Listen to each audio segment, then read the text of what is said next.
ఈ రోజే డౌన్లోడ్ చేయండి. మీ ఫేవరెట్ షోస్ చూడండి.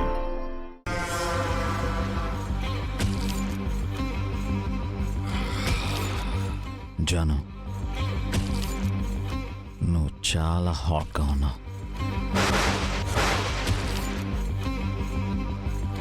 ఐ మీన్ కోపంలో ఉన్నావు కదా. ఇదిగో కొంచెం కూల్ అవ్వు, తర్వాత అన్నీ చెప్తాను. తీసుకో.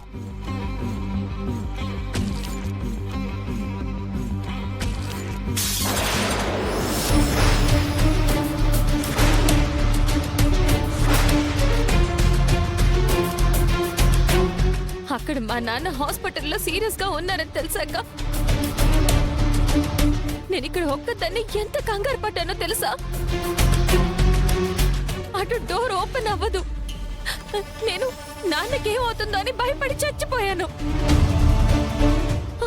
అదృష్టం బాగుంటే నాన్నకేమీ కాలేదు, కానీ పొరపాటున ఏమైనా అయ్యుంటే ఆయన ఆఖరి చూపు కూడా నేను అందుకునేదాన్ని కాదు. ఇదంతా మీ వల్లే. I can understand your problem, but ఒకసారి నా వెర్షన్ కూడా విన్నా.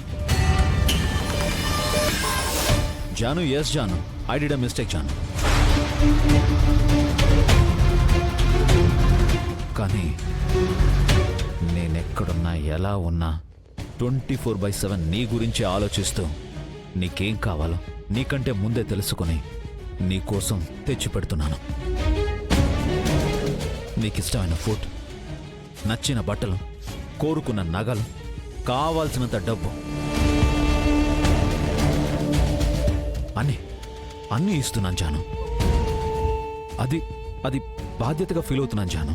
అది బాధ్యత అని మీరు అనుకుంటున్నారేమో, కానీ నేను ఒక బందీలా ఫీల్ అవుతున్నాను. మీరన్న ఫుడ్, బట్టలు జైల్లో కూడా దొరుకుతాయి సార్.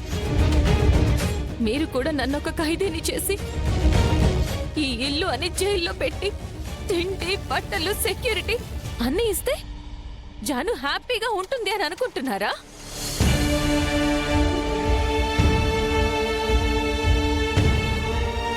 కానీ జైల్లో ఉన్న ఖైదీ అవేమీ కోరుకోదు సార్.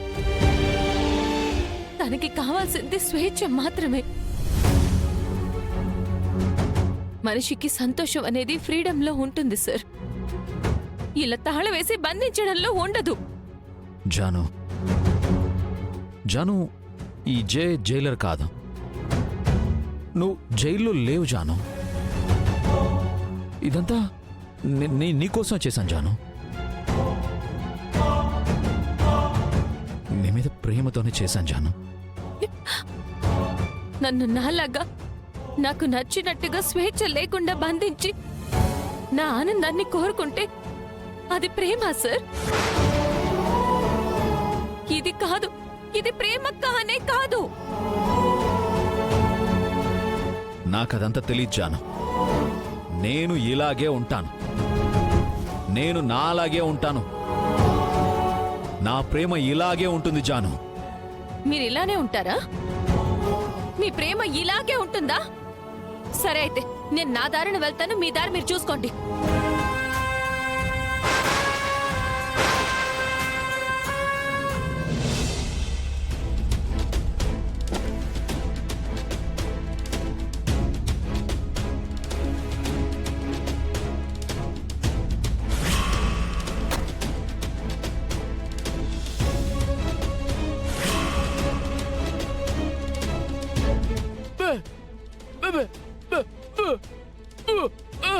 ఏంటి, బసవరాజు వచ్చాడా?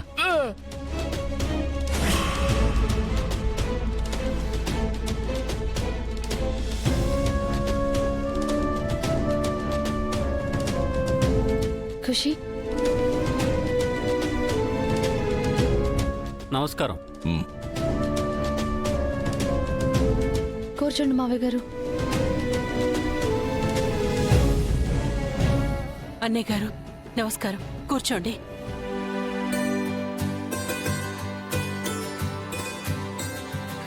నమస్కారం బావగారు. నమస్కారం.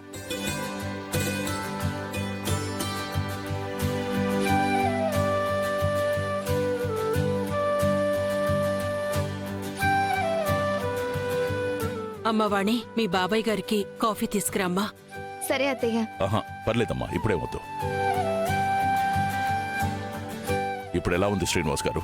మీ దయ వల్ల బ్రతికి బట్టి కట్టాను బావగారు. ఇందులో నా దయ ఏముందిలే, అంతా నీ అదృష్టం. నీ కూతురు తెలివితేటలున్నాయి.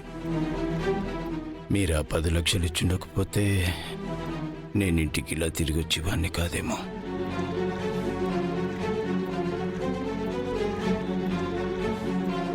జరిగిందేది మనసులో పెట్టుకోకుండా అంత డబ్బు ఇచ్చారంటే మా పాలిట దేవుడన్నయ్యా మీరు.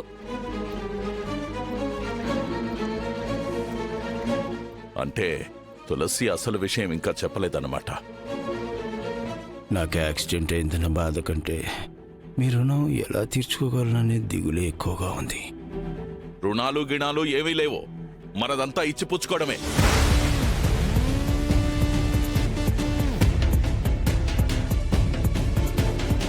అసలు ఆ డబ్బు నేను తులసికి ఎందుకు ఇచ్చానంటే,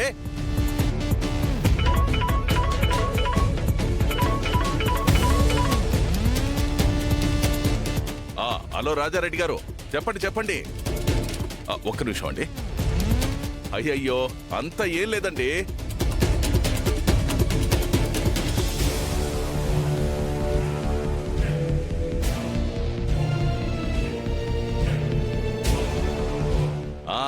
రాజారెడ్డి గారు, అయ్యో భలేవారండి. మావయ్యని సంతకాల విషయం ఎత్తొద్దని బతిమాలుకుంటాను.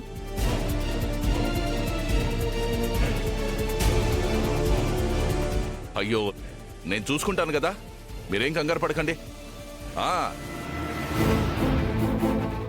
ఏంటి మావయ్య గారు, మీకెలా చెప్పాలో అర్థం కావడం లేదు. ఏంటో చెప్పు. మా నాన్న నేను బతికించుకోవాలని ఆ రోజు ఇంకేమీ ఆలోచించకుండా ఆ పేపర్లు తీసుకొని వచ్చాను. అవునవును, నేను కూడా ఇప్పుడు మీ నాన్నని చూసినట్టుంటుంది, ఆ పేపర్లు కూడా తీసుకున్నట్టు ఉంటుందనే వచ్చాను.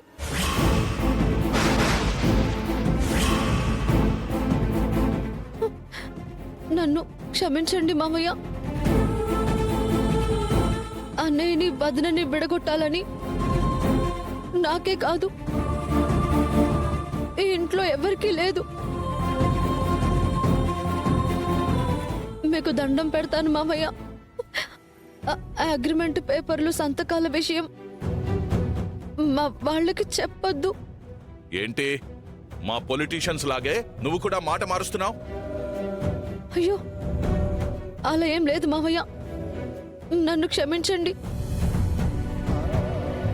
మీరు సంతకం పెట్టిస్తానంటేనే ఆ 10 లక్షలు ఇస్తానన్నారు కదా అని నేను సరే అన్నాను.